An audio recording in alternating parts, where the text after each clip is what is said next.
After Ryan and Lisa came back for the birth of their baby, my mother-in-law coldly told me to leave. She said her oldest son and his wife would arrive in 5 days and that I should go. I was shocked and confused. "Leave?" I asked. "Yes, we don't need you to act like a mother here anymore. You're not needed. Ryan and his family will stay here. Please leave by tomorrow," she said. I always felt like I wasn't really part of the family since I married. Being treated as less than a wife, I never thought they would ask me to leave. She called me a failure for not being able to have children and told me I should be thankful for what I had. She hinted that seeing my husband was also fed up with me. I'm Patricia Crone. After hearing this, I realized there was no need to pretend everything was okay with my husband if this was all planned without him. My mother-in-law started this, but I don't care about what happens to the house anymore. I hope they realize what they've ignored for so long. I'm 48, living with my husband and his mother near a train station, which makes it easy to get to the city center. My husband, Sean, who is 6 years older and has been promoted recently, wanted a big apartment despite the high rent. Sean, who I met through a friend and married after 3 years despite my inability to have children, has always been kind. He has a son, Ryan, from his previous marriage. Sean asked me to live with his family and son, even though it was a big ask for someone who's never been married before. He said he'd make me happy and not let me suffer. My husband thought we should move to a big apartment where I could have my own space. Ryan, who is turning 8, wouldn't need much looking after because my mother-in-law was there to help. After splitting from his first wife, my husband's parents helped him with taking care of Ryan at their place. Sadly, Sean's dad died in an accident a few years later, and his mom started looking after Ryan full-time. Ryan was shy and didn't look at me much at first, but I thought it was just because he was getting older and maybe felt awkward. I was happy as long as they let me be part of their family.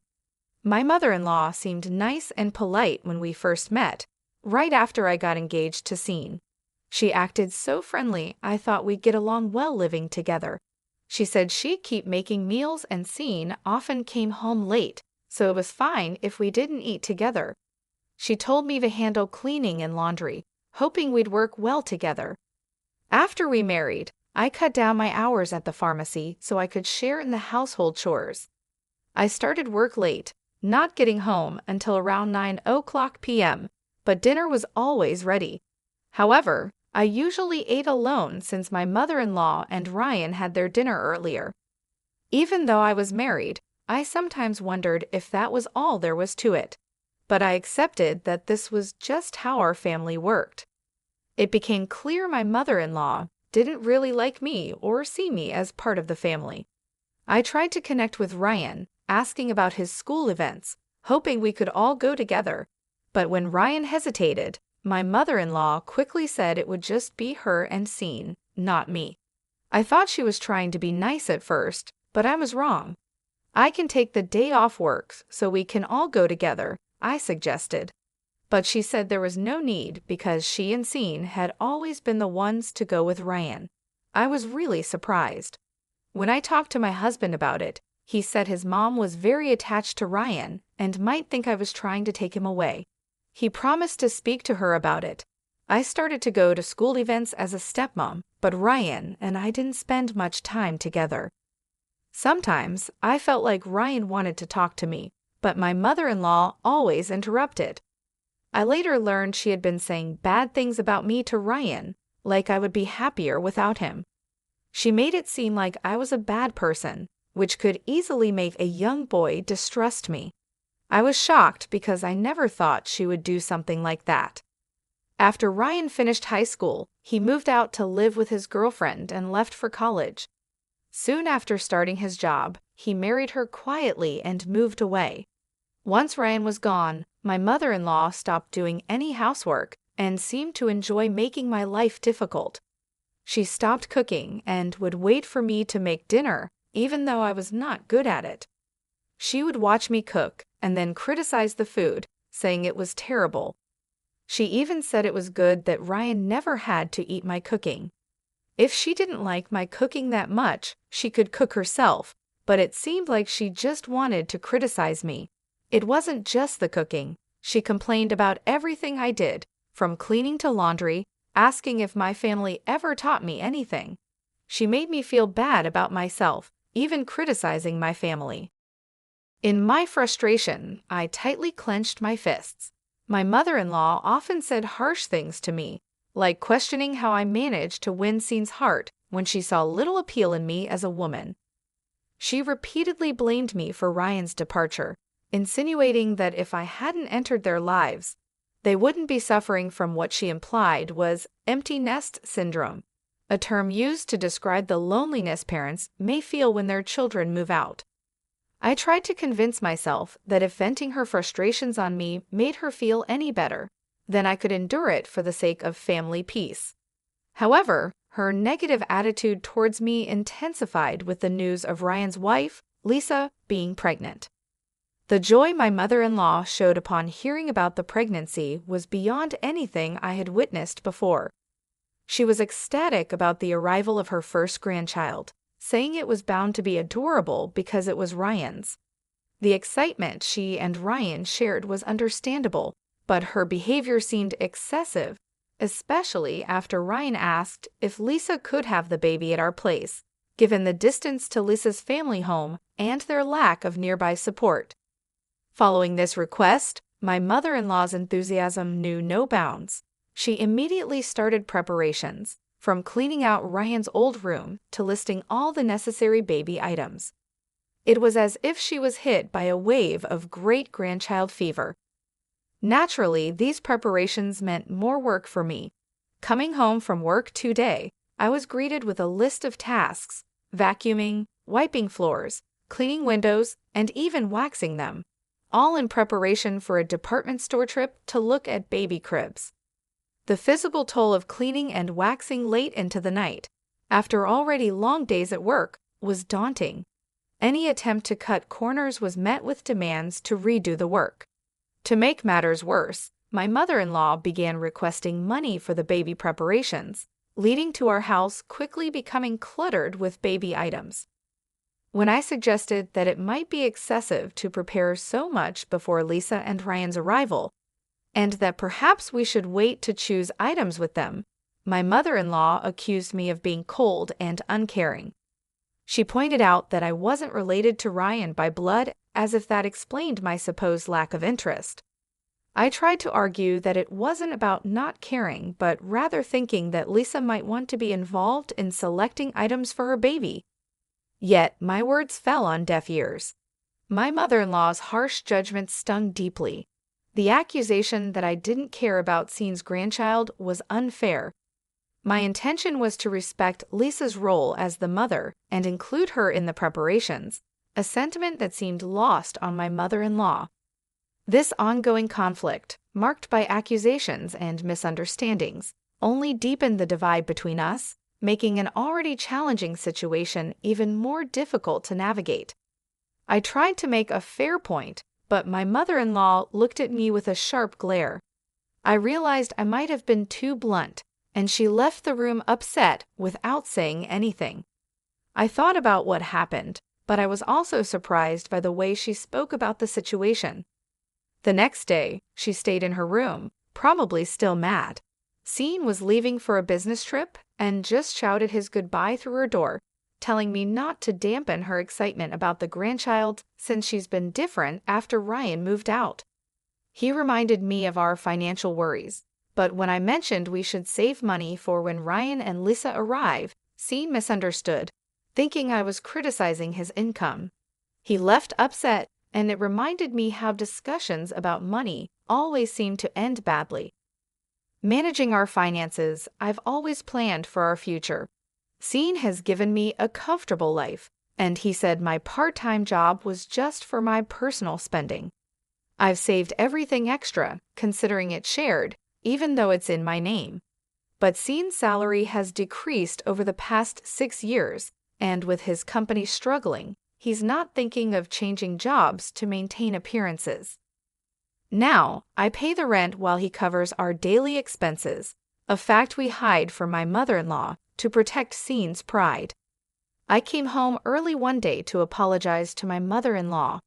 She was waiting for me and didn't respond to my apology. Instead, she shocked me with news that Ryan and Lisa were coming back for their baby's birth, and I had to leave in 5 days. Confused and stunned, I didn't know what to say. "I must leave," she confirmed firmly. "Yes, we no longer require another motherly presence. Your role has been redundant for some time. Ryan and his family will be residing here. Ensure that you have vacated by tomorrow." Her words struck me like a thunderbolt, making it painfully clear that I had never been truly welcomed as a member of the family from the moment I married into it. Always viewed as an outsider, the announcement of Ryan's return for the birth of his child underscored this fact unequivocally. "You barren failure?" my mother-in-law persisted. "You were afforded the opportunity to partake in child-rearing. Be appreciative of that. We have no further responsibility towards you. It appears Scene 2 has grown weary of you. Perhaps he's already finding solace with a new companion." Shocked by her insinuations, I swallowed hard. The possibility that my relationship with Scene could be unraveling filled me with dread. Was this a meticulously laid trap I had naively walked into, assuming my husband's fidelity was unshakable? It dawned on me that, up until the previous year, Scene had never been away on overnight business engagements. Resolute, I declared, "I'll leave tonight," as I grabbed my bag and exited the house, embarking on an aimless stroll to soothe my tumultuous emotions. Despite the sting of my mother-in-law's words, I yearned to hear Scene's voice, to confirm his whereabouts directly from him. Yet my attempts to reach him by phone were fruitless. He did not respond to my calls. In a bid for clarity, I contacted his office, only to discover he had requested a few days off. The reality of my mother-in-law's allegations began to weigh heavily on me. Could Scene truly be spending his time away with another woman? As despair enveloped me, tears cascaded down my cheeks. I meandered through the streets, barely aware of my surroundings until a familiar sight halted my aimless wandering. The tavern located behind the station, a haunt Scene and I frequented in the early days of our life here. "It's still here," I mused, stepping into the familiar warmth of the tavern. The owner's initial surprise at seeing me quickly turned into recognition. "Hey, long time no see. It's been about 6 years," I remarked, trying to bridge the chasm of time since our last visit. "Yes, it's been quite a while. I remember you," he responded, his acknowledgement bringing a small smile to my face amid the swirling chaos of my thoughts. Seeking a slice of normalcy, I requested, "Could I have a beer and a mixed plate of grilled chicken, please?" The tavern owner, a man of few words, nodded in agreement. In that moment, amidst the turmoil of my personal life, the simple act of ordering a meal I once enjoyed with Scene offered a fleeting respite, a brief escape from the harsh reality waiting for me outside the tavern's comforting confines. As I sat in the dimly lit tavern, the cold beer and the aroma of grilled chicken offered a brief respite from the turmoil that had engulfed my life. Glancing at my phone, the screensaver, a photo of us smiling during Ryan's 16th birthday celebration, reminded me of better times. Dressed sharply in the suit we had chosen together, we looked like a close-knit family. I longed for those days, the simplicity of our relationships before the chasms had widened. The beer seemed to carry away the day's tension, prompting a contemplation of the immediate future. Should I leave tomorrow as demanded? With a sense of purpose, I began searching for moving companies online, identifying one that could undertake the task the next day. My thoughts drifted to practicalities, leading me to also look up companies that bought unwanted items, bookmarking 2 possibilities. A simple action, changing the screensaver on my phone, seemed to momentarily clear the fog in my mind. The food and drink tasted especially good, a comfort in the midst of chaos. I decided to table further decisions until after I'd left the tavern's comforting cocoon. Upon leaving, a surprise awaited me. A young waitress from the tavern, breathless from catching up, called out to me. Recognizing me from the screensaver image on my phone, she hesitated before dropping a revelation that shattered any remnants of denial I harbored. My husband was involved in an affair with two of their employees. We exchanged contact details, her promise to keep me informed offering a cold comfort. The seeds of doubt planted by my mother-in-law's insinuations had sprouted into a stark reality. Rather than succumb to sadness, a fierce determination took root within me. It was time to face this betrayal head-on. Deciding to act swiftly, I arranged for a moving company to facilitate my departure. If this betrayal involved my mother-in-law and Ryan as well, then my ties to my husband were irreparably severed. Returning home, I spent the night packing, a physical manifestation of the emotional distance that had grown between us. The moving company was punctual, a small mercy in the whirlwind of change. As they removed my belongings, every item carried a piece of my presence, a presence now being systematically erased. My mother-in-law's panic at the unfolding scene was palpable, yet my resolve was unshakable. I'm taking everything I've bought. Tomorrow, you can start anew, I declared, my voice steady, a hint of mirth suppressed at her evident dismay. Her protests fell on deaf ears as I directed the movers to continue. She complained loudly, but her words were powerless to alter the course of events. The house was stripped bare of my influence, leaving only the baby items and her ancient dresser as silent witnesses to the end of an era. Well then, I bid you farewell, I said, my parting words marking the closure of this chapter of my life. There should be no trace of me left, so enjoy your life with Sean, Ryan, and his family. Leaving her in stunned silence, I placed the keys on the table and exited, the finality of the gesture not lost on me.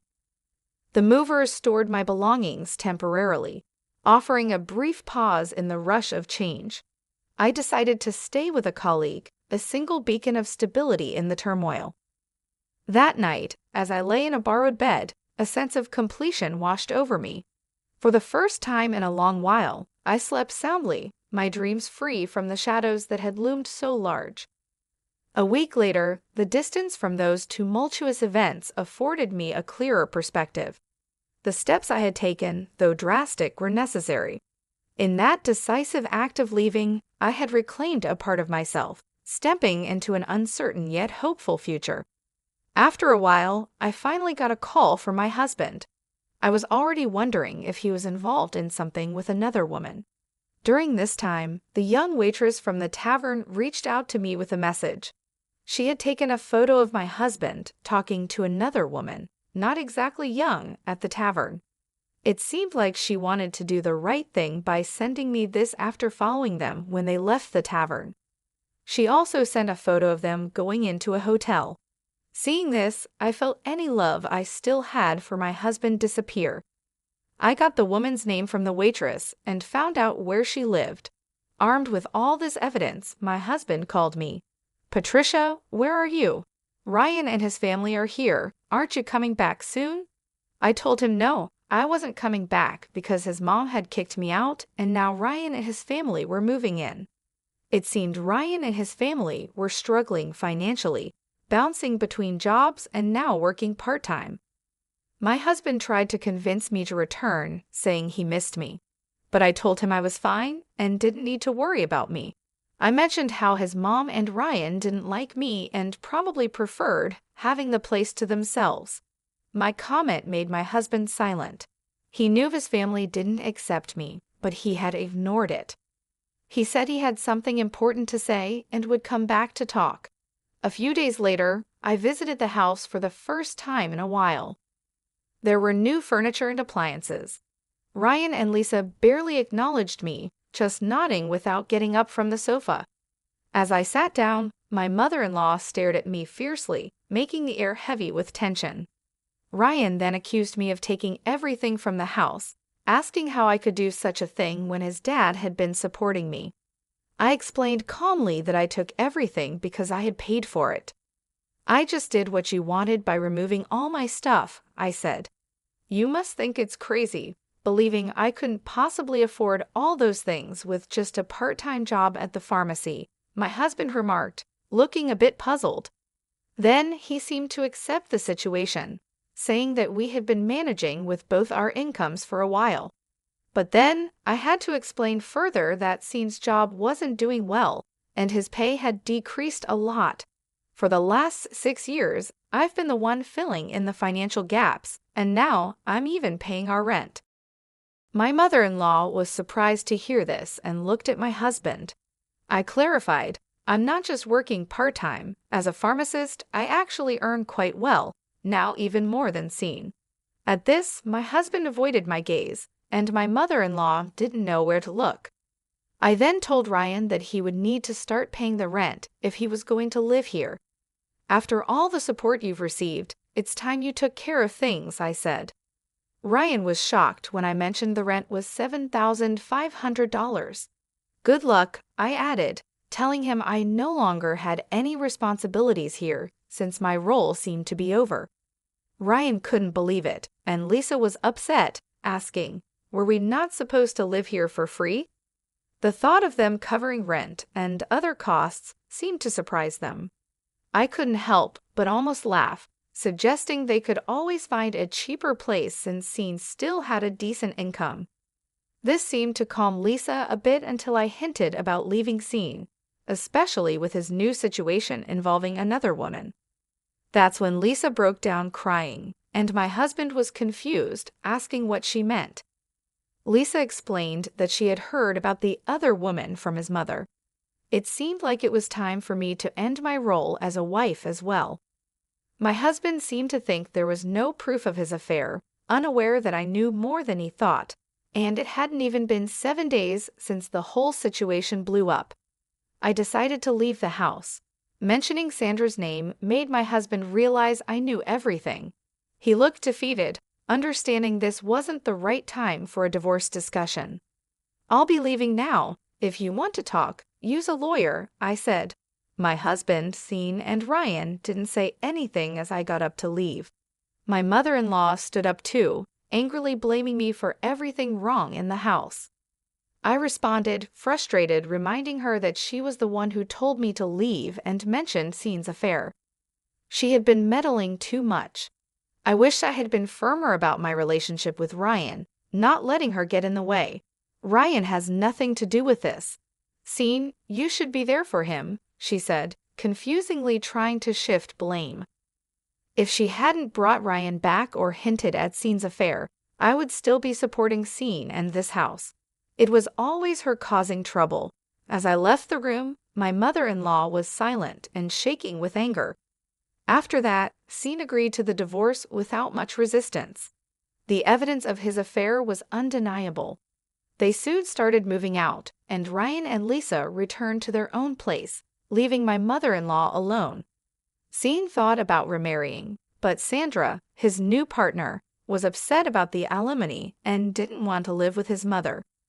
There were talks of placing my mother-in-law in a care facility, which felt sad considering everything she did for her family. It seemed like everyone was ready to move on without her. After everything that happened, Ryan sent me an apology letter acknowledging the situation. In his letter, Ryan shared how he wished he had been pampered more as a kid. He said he couldn't talk to me because his grandma didn't like it, and he was really happy when I came to his school events. It made me think that maybe I should have tried harder to connect with him. Perhaps then our relationship could have been better. Even though we're not close anymore, I still hope Ryan finds happiness. I'm back working as a pharmacist and found a new apartment near my job. I didn't feel right keeping the furniture and stuff I took from the house, so I had a junk removal service take it all away. Life is much nicer without my mother-in-law causing trouble. For now, I just want to focus on